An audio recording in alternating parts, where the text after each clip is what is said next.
एक बार की बात है, कालिया शहर में एक पुरानी बस खरीदता है। बस की हालत कुछ ज्यादा ठीक नहीं होती। जगह जगह से बस का पेंट भी उखड़ा हुआ होता है। फिर वह शेरू को हेल्पर के तौर पर नौकरी पर रख लेता है। पहले दिन कालिया बस चलाकर बस डिपो पर पहुंचता है, जहां पहले से कुछ बसें खड़ी होती हैं। वो भी अपनी बस को वहां लगा देता है। अरे आओ आओ आओ, दिल्ली टू मनाली चलक चलक चलक, जल्दी आ पहले और खिड़की वाली सीट पाओ। आओ आओ जल्दी जल्दी आ दिल्ली टू मनाली। लेकिन उसकी बस की हालत कुछ ठीक नहीं होती। उसकी बस पुरानी होने की वजह से ज्यादा सवारियां उसकी बस में कोई दिलचस्पी नहीं लेती और दूसरी बस में चढ़ जाती हैं। उस दिन कालिया की बस में सिर्फ 5 सवारियां ही चढ़ती हैं। अरे उस्ताद, अगर इन 5 सवारियों को मनाली लेकर गए तो पल्ले से डीजल के पैसे लगाने होंगे। इतनी कम सवारियों में कोई फायदा नहीं होने वाला। तुम सही कहते हो, इन सबको बस से उतार दो, बोल दो बस कहीं नहीं जा रही। फिर शेरू सभी सवारियों को बस से नीचे उतारने लगता है। चलो चलो चलो, ये बस कहीं नहीं जा रही, चलो पतली गली से निकलना, चलो चलो। अरे बड़ा बदतमीज बस वाला है, पहले तो इस खटारा बस में बैठा लिया और अब उतार रहा है। इस तरह अगले दिन भी उसकी बस में सिर्फ 4 सवारियां ही बैठती हैं। वह उन्हें भी उतार देता है। उस्ताद जी, इस तरह तो हम बर्बाद हो जाएंगे, हमें कुछ न कुछ उपाय करना ही होगा।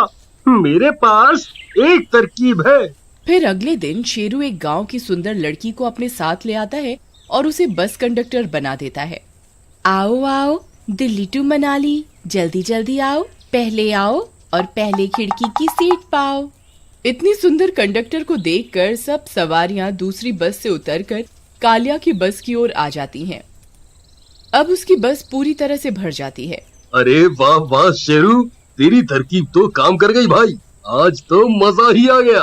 अजी सुनिए, आपके बगल वाली सीट की टिकट कितने की है जी? जी आप यहाँ नहीं बैठ सकते, ये सीट रिजर्व है, यहाँ सिर्फ कंडक्टर ही बैठ सकता है। अरे हट पीछे। अरे सुनो, मुझसे ज्यादा पैसे ले लो और मुझे यहाँ अपने साथ बैठने दो ना।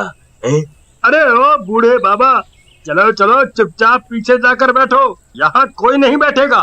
फिर सब सवारियां बैठ जाती हैं और बस मनाली के लिए निकल जाती है। सब लोग बार बार सुमन को ही देखते रहते हैं। उसी बस में 3 बदमाश भी होते हैं। अरे रानी, जरा यहाँ हमारे साथ आकर बैठ जाओ, वहाँ अकेले अकेले बोर हो गई होगी। सुमन उनकी बातों को नजरअंदाज कर देती है, लेकिन वे बदमाश सुमन को लगातार तंग करते रहते हैं। फिर ये सब देखकर शेरू वहाँ आता है। अरे भाई साहब, आपको क्या तकलीफ है? कब से उस बेचारी को परेशान किए जा रहे हो? छछूंदर, चल निकल यहाँ से, बड़ा आया हमें समझाने वाला। चुपचाप यहाँ से चला जा, नहीं तो बस से उठाकर नीचे फेंक दूंगा। फिर वे सब बदमाश हंसने लगते हैं और सुमन को परेशान करते रहते हैं। अरे भाइयों, क्या तुम देख नहीं रहे? ये बदमाश मिलकर एक लड़की को तंग कर रहे हैं। क्या आप में से कोई इन्हें कुछ नहीं बोलेगा? डरो मत, हम सब मिलकर इनका मुकाबला कर सकते हैं। लगता है तू ऐसे नहीं मानेगा, अब एक शब्द भी और बोले तो तुझे बस से नीचे फेंक दूंगा। फिर शेरू कालिया के पास जाता है। उस्ताद, पीछे बस में कुछ बदमाश सुमन को परेशान कर रहे हैं, हमें कुछ करना होगा। हाँ, तुम ठीक कहते हो, तुम नजर जमाए रखो, जैसे ही कोई पुलिस का नाका दिखेगा मैं बस रोक दूंगा। फिर रात होने पर लल्लन सुमन का हाथ पकड़ लेता है। ए छोड़, मुझे छोड़, तेरी इतनी हिम्मत, छोड़ मुझे। मेरी राम प्यारी, आखिर भागकर कहाँ जाओगी? फिर खींचातानी में सुमन का संतुलन बिगड़ जाता है और वो बस से नीचे गिर जाती है। ये देखकर वह बदमाश घबरा जाते हैं। फिर एक आदमी इस घटना की जानकारी देने के लिए कालिया के पास जाता है। अरे भाई साहब, बस रोको, अनर्थ हो गया, वो कंडक्टर लड़की बस से नीचे गिर गई। ये सुनते ही कालिया बस रोक देता है। फिर कुछ लोग पीछे की ओर फिर दौड़ते दौड़ते वे लोग उस जगह पर पहुंचते हैं जहां सुमन गिरी थी। लेकिन वहां उन्हें सुमन की कोई लाश नहीं मिलती। इधर उधर ढूंढने पर भी उसका कोई पता नहीं चलता। अरे भाई, ये सारा जंगल का रास्ता है। मुझे लगता है कोई जंगली जानवर उसे ले गया है। हमें यहाँ और नहीं रुकना चाहिए। तेरे में हम सुमन को नहीं ढूंढ पाएंगे। चलो जल्दी बस की ओर चलो, कहीं कोई जंगली जानवर ना आ जाए। फिर वे सब लोग डर और अंधेरे की वजह से वापस बस की ओर चल देते हैं और बस में आ जाते हैं। कमबख्तों, तुमने जो किया है उसकी सजा तुम्हें जरूर मिलेगी। थोड़ी दूर पर ही एक पुलिस स्टेशन है, तुम सब के सब जेल में सड़ोगे। फिर इतना बोलकर कालिया गुस्से में तेजी से बस चलाने लगता है। फिर कुछ दूर जाने पर अचानक बस रुक जाती है, क्योंकि बस के सामने सड़क पर एक पेड़ गिरा हुआ होता है। तभी अजीब अजीब सी आवाजें आने लगती हैं। सब लोग डर जाते हैं। अरे मर गए रे, ये कौन कुर्रा रहा है भाई? लगता है पास में ही कोई जंगली जानवर है। अरे उस्ताद, बस क्यों रोक दी? यहाँ तो बहुत खतरा है। अरे भाई, बस के आगे एक पेड़ गिरा हुआ है, मैं आगे बस नहीं चला सकता। तभी किसी के बहुत तेज चीखने की आवाज आती है। तभी ऐसा लगता है जैसे कोई बस की छत पर चल रहा हो। सब सवारियां बस की छत की ओर देखने लगती हैं। सबकी हालत खराब हो जाती है। अरे लल्लन भाई, ये बस की छत पर कौन चल रहा है भाई? मुझे तो बहुत डरावने डरावने ख्याल आ रहे हैं। इन्हें सुमन की लाश भी नहीं मिली, कहीं वो लौट के तो नहीं आ गई? अरे नास मिटे, ये कैसी कैसी बातें बोल रहा है?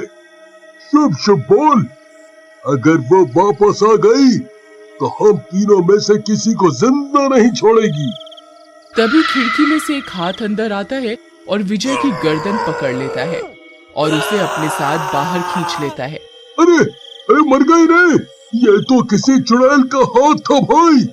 आई मम्मी, बचा लो बचा लो, सुमन चुड़ैल बनकर वापस आ गई, अब क्या होगा? तभी उन्हें एक चुड़ैल बस के पीछे वाले शीशे से दिखाई देती है। उसे देखकर सबकी हालत खराब हो जाती है। अरे लल्लन भाई, विजय तो गया, अब अगला नंबर हमारा ही है। ये हमारे लिए ही आई है। तभी खिड़की में से एक हाथ अंदर आता है, को भी बस से बाहर खींच लेती है। अरे भाइयों, ये चुड़ैल इन तीनों के लिए ही यहाँ आई है। इन्हीं की वजह से सुमन बस से नीचे गिरी थी। उसने दो को तो मार दिया है, अब ये अकेला लल्लन ही बचा है। चलो हम सब मिलकर इसे बस से नीचे फेंक देते हैं, जिससे उस चुड़ैल का बदला पूरा हो जाएगा और वो यहाँ से चली जाएगी। अरे नहीं नहीं नहीं नहीं भाइयों, ये कैसी बातें कर रहे हो? मेरे साथ ऐसा मत करो। शेरू भाई, मुझे बचा लो। तुम तो सुमन को जानते थे ना, उसे बोलो कि मुझे माफ कर दे। मैं हाथ जोड़कर उससे माफी मांगता हूँ। तुम इसी के लायक हो, मैं तुम्हारी कोई मदद नहीं कर सकता। तभी वह चुड़ैल जोर जोर से गुर्राने लगती है। फिर चुड़ैल लल्लन को भी बस से बाहर खींच लेती है और बस की छत पर ले जाती है। अरे सुमन, मुझे माफ कर दो, मेरे से गलती हो गई। आज के बाद मैं किसी लड़के के साथ बदतमीजी नहीं करूंगा, मुझे छोड़ दो। फिर वह चुड़ैल लल्लन का सिर उसके धड़ से अलग कर देती है और जोर जोर से चीखने लगती है। उसकी चीखें सुनकर बस में बैठा हर शख्स कांप उठता है। फिर उसे मारने के बाद वो खिड़की से झांककर अपने अगले शिकार की तलाश करने लगती है। देखो सुमन, हम सबसे बहुत बड़ी गलती हो गई। हम सब चुप रहे, किसी ने भी तुम्हारे लिए आवाज नहीं उठाई। हम सब तुमसे हाथ जोड़कर माफी मांगते हैं, हमें माफ कर दो। उस बस में कुछ बच्चे भी होते हैं, उन्हें देखकर वह शांत हो जाती है। ठीक है, मेरा बदला पूरा हो गया। मेरी लाश तुम्हें पीछे झाड़ियों में पड़ी हुई मिलेगी, उसका अंतिम संस्कार कर देना। फिर शेरू और कालिया मिलकर उसकी लाश का अंतिम संस्कार कर